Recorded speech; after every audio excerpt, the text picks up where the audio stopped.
All right, hey everyone, yours truly, the Tech Gear guy here.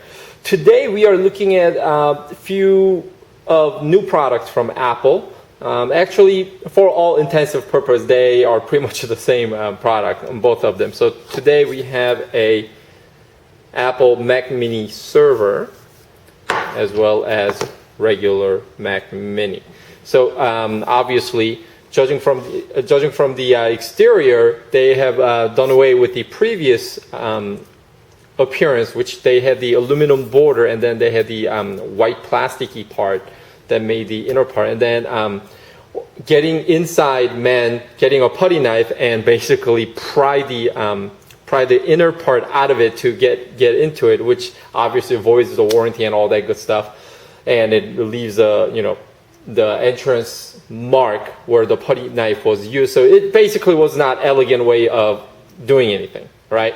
So looking at the front, you have your optical drive. Now, I still think that it's a big design flaw, whether Jonathan Ives or Steve Jobs. I understand they don't like buttons or whatnot, but I can't tell you how many times I have to support end users where they have the CD or DVD disc stuck and they can't pop it out. So, it involves turning on the machine while holding down the mouse button, so on and so forth, just to get the stuck CD out of there. It's a big pain in the ass, needless to say. I believe they should have some way, somehow, of manually ejecting ejecting a disc if needs to be, whether that involves an eject button or at least a paperclip hole, something. So I think this is a flaw where there is no eject mechanism. Anyhow, it is a bit thinner, and this is what the rear looks like. And we got your power, gigabit Ethernet, FireWire, HDMI port is a very welcome addition. Display port, you got your 4 high-speed USB, and SD card slot, and your digital audio. Now, what is very cool, like I said earlier, getting inside of a Mac Mini has been typically a problem with the previous iteration, but with a new Mac Mini design, you just hold it like so, turn the bottom cover, and voila, you got your Wi-Fi, you got your RAM access right here. So they made it a bit easier for normal folks to get inside of the machine.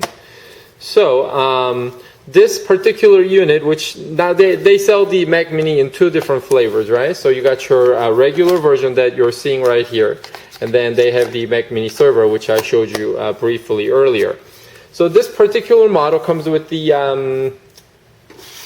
let's go take a look at the spec real quick. So it comes with the 2.4 gigahertz Core 2 Duo with the 3 meg L2 cache, and that's the same. It's 3 meg L2 cache is the same on both Mac Mini server as well as the server.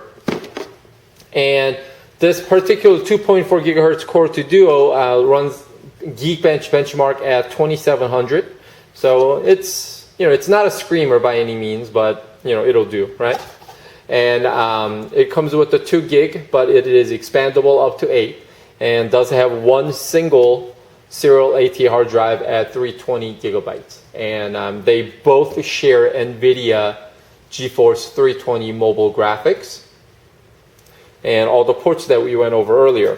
And 2.66 gigahertz Core 2 Duo that is in the server, Mac Mini server, does clock in at about 3650 on Geekbench benchmark. Other than that, no real difference on exterior.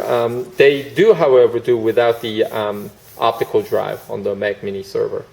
And the server, Snow Leopard server, is pre-installed on the server version, and right out of the box, with minimal fussing around, you are able to get up and running with mail services, calendar server, and address book server. They even have the podcast management utility, and also worked as a time machine backup.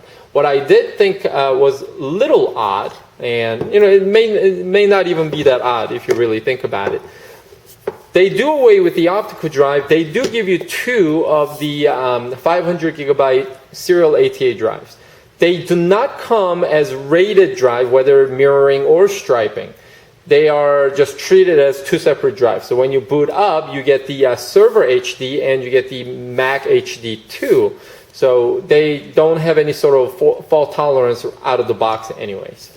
So that is a very quick review of Apple Mac Mini. Until next time, take care.